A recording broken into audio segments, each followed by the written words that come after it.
Hey guys, and welcome back to our channel TechTube. In this tutorial, we are gonna look at how to change the interface language for Webtoon Web.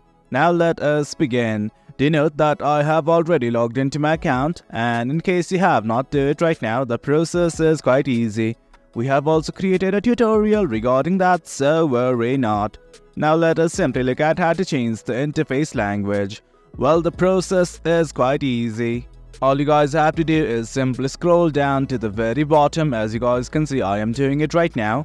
And once you are on the bottom of the screen, right next to contact, you can see a drop down button like this. Simply click on it, and guys, this is it. It's gonna provide you with a number of languages. Simply select whatever you wish. And guys, as you can see, as soon as you click on it, the website will be translated to the selected language.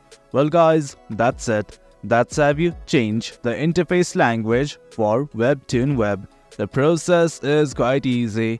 If you guys found this video informative, and for more content like this, do remember to hit like, share and subscribe. Your support fuels us.